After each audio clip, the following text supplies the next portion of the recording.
Deidre Jordan from catamaranSite.com, a great website where you can buy or sell your boat, as well as access resources such as these videos where we are interviewing different people from across the industry of catamarans. Today, we are meeting with Rob Poirier from Privilege Catamarans. Welcome, Rob. How are you doing? Hi, Deidre. I'm very good. It's good to be here with you. Great. Well, thanks for joining us today. Let's just start by hearing a little bit about yourself and how you got involved in Privilege. Well, I got involved in the boat industry over 20 years ago, and I've only ever been involved with catamarans. The first business I got connected to was a PDQ Yachts, which was based in Canada. And again, a great, really pioneering catamaran builder. And I learned a lot there. It was a great opportunity because I worked directly with the factory, directly with the builders and the facility.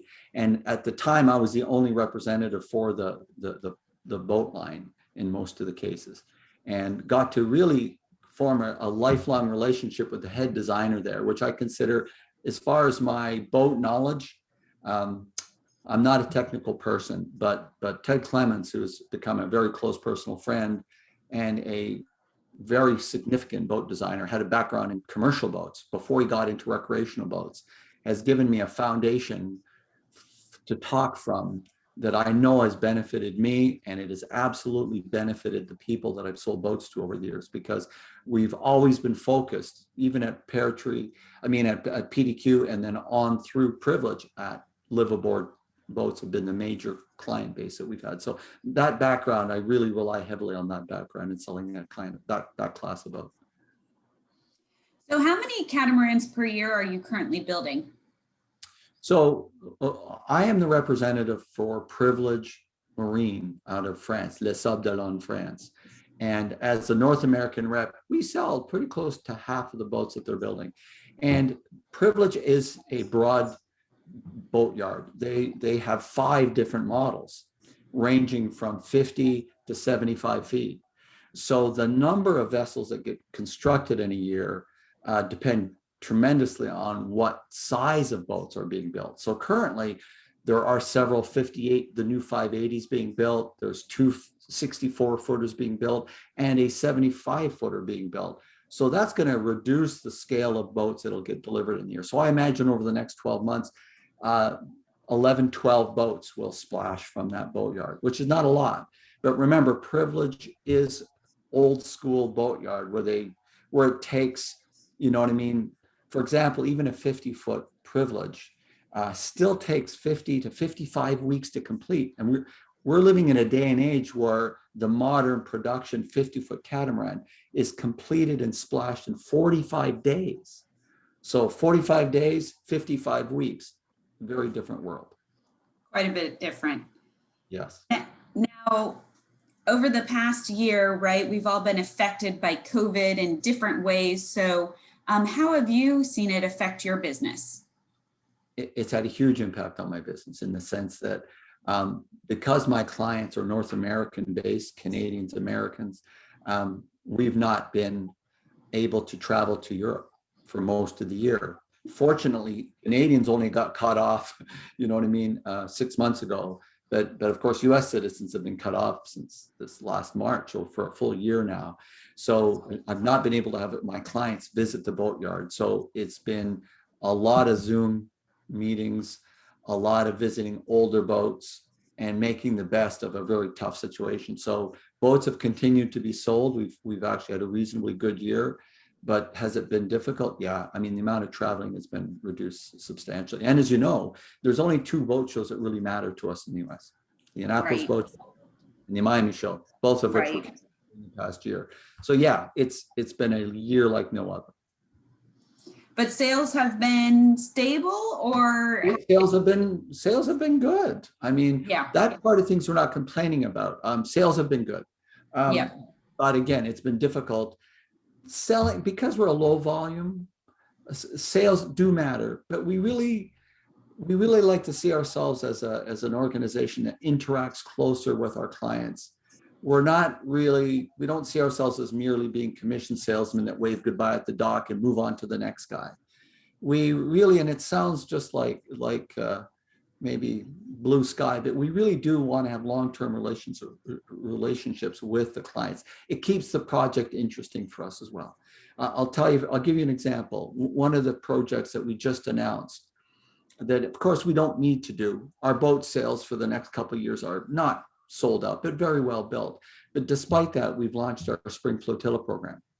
So many of our buyers, Deidre, are no longer highly experienced offshore cruisers. Mm-hmm. Better than half of our clients have never done any serious offshore sailing. So what we're going to start doing in the spring is for those boats that are built through the winter months in the northern coast of France, where the boatyard is, we're going to group 3, maybe 4 boats together, and we're going to sail them together all the way from that coast of France down along the coast of France, Portugal, Spain, right into the Med.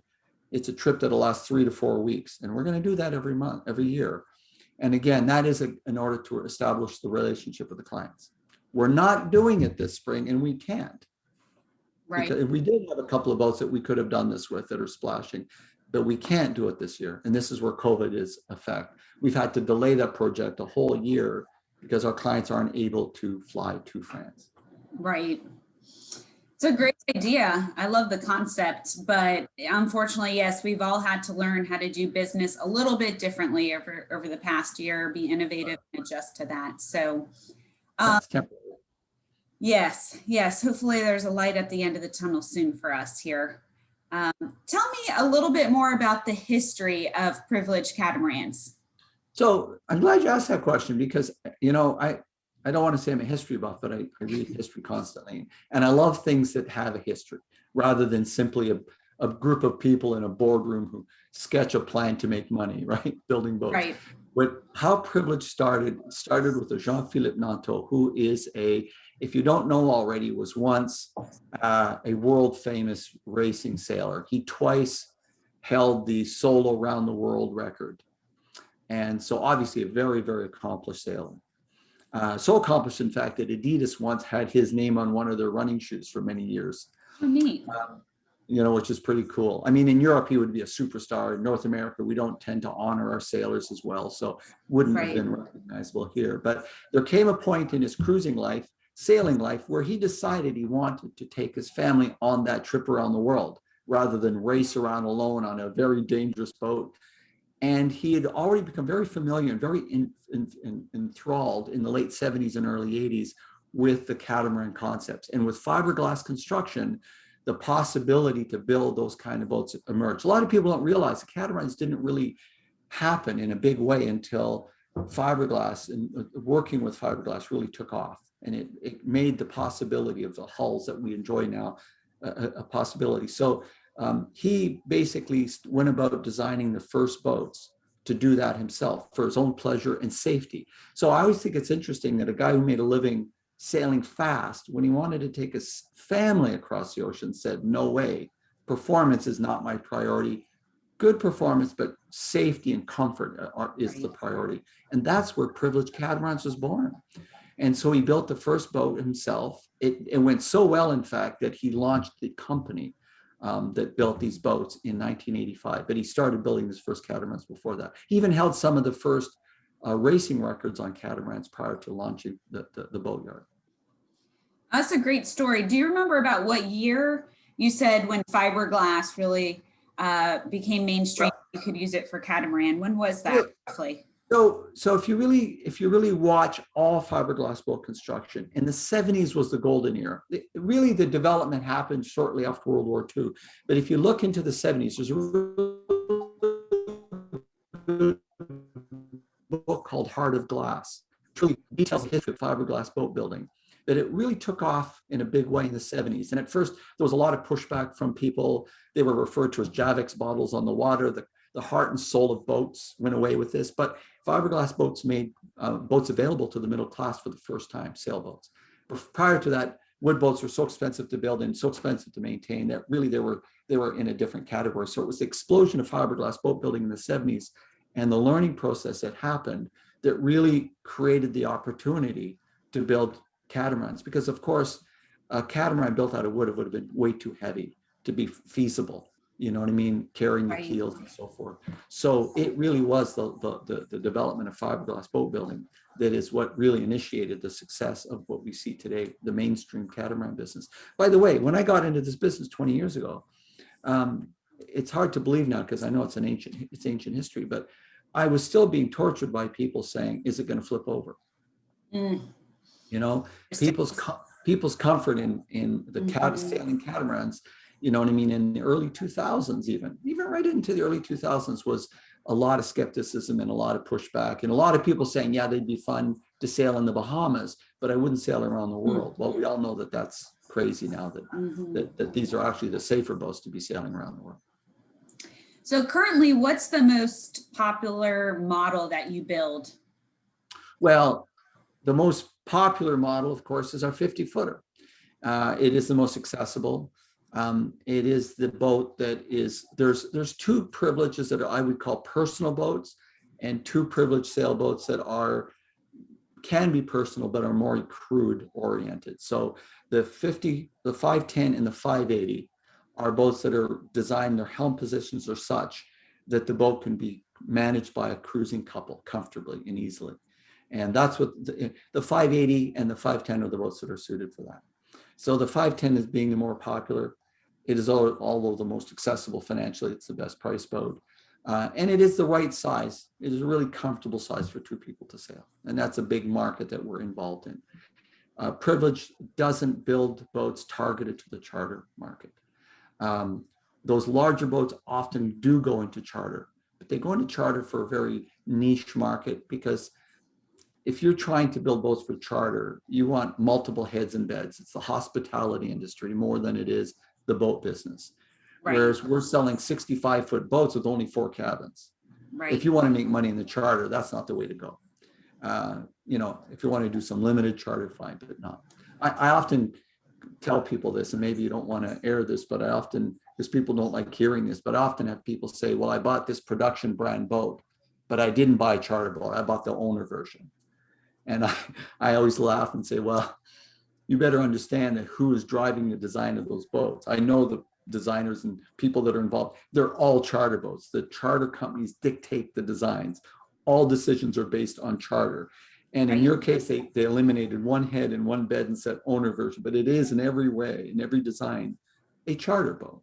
And so Privilege is very focused on building boats for personal use only. So give us some highlights on the new Privilege 580.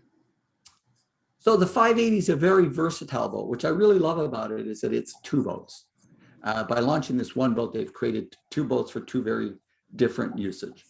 Of course, it adopts some of the popular design elements of the modern boats, a forward lounge.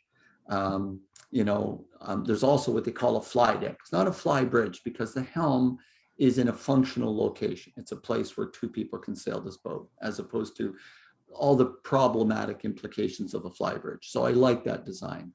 And so a boat that has that forward lounge area is really going to appeal to people that like to do an awful lot of socializing on board, who plan to sail with multiple people.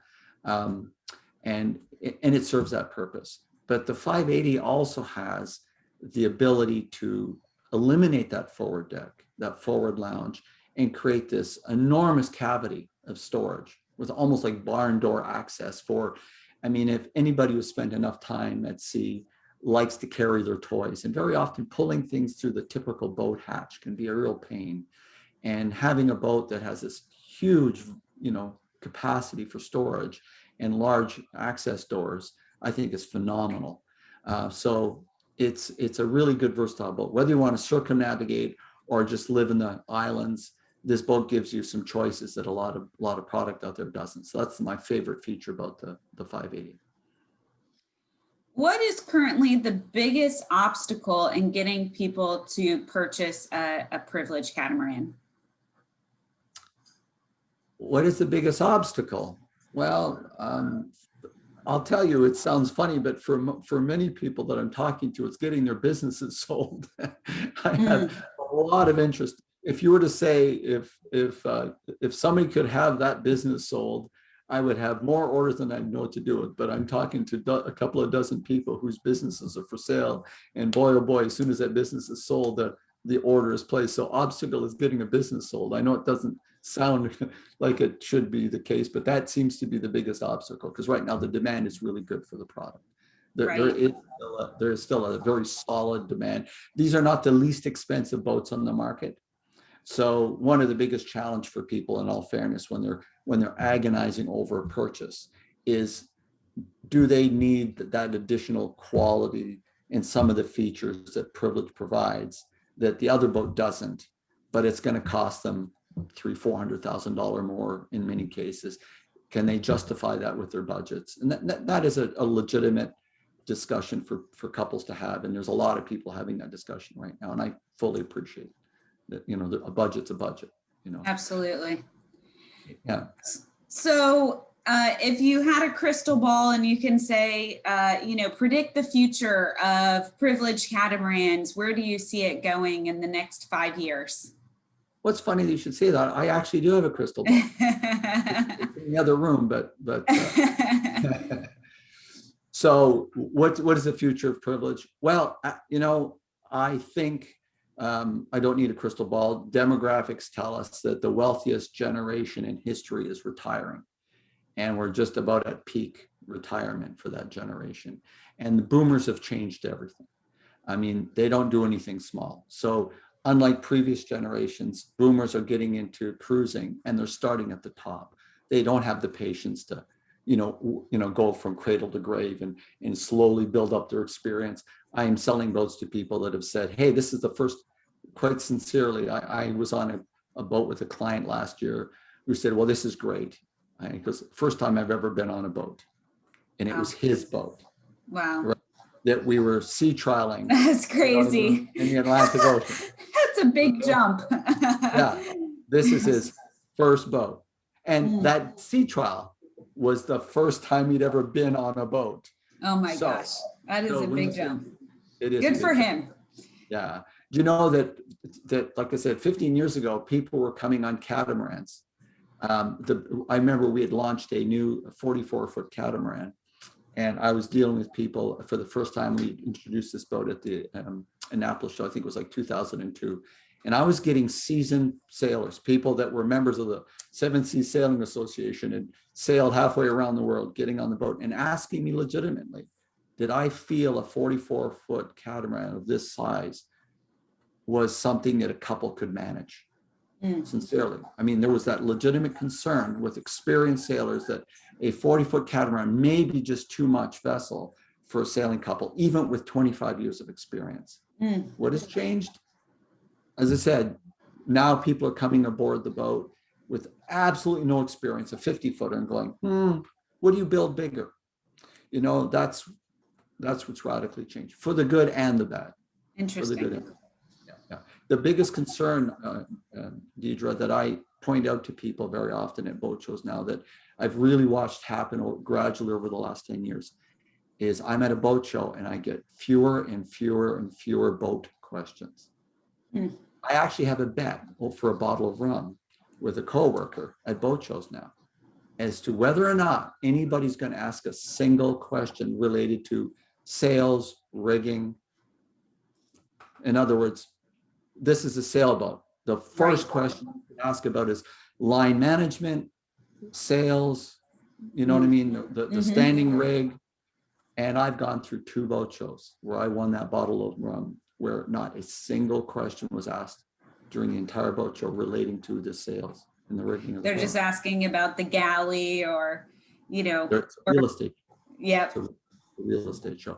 And I don't like trying to scare people, but the reason why so many people sell their boat so soon is because they're not taking into account that the sea can be a very scary place.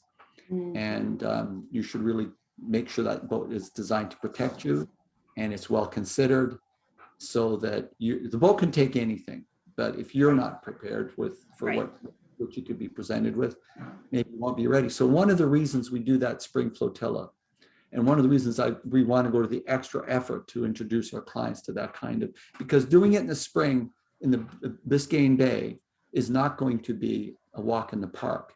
You could get your brains bashed in a little bit. Is we really want to truly educate our customers about cruising so that they're successful. Yeah. I don't want to learn.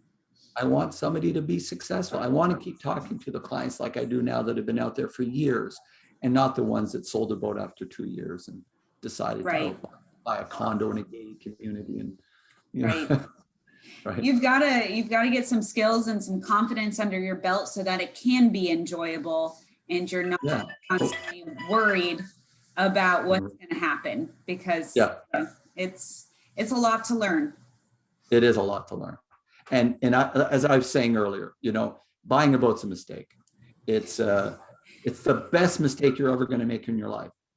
But if you do it right and you really gain an insight and an understanding about the product and really care about the product, that will be, you know, something that you will enjoy forever. I've never met a person who didn't do this right, even after they sold their boat, that doesn't look back on the memories and say those were some of the best years of my life, best I ever did. Best.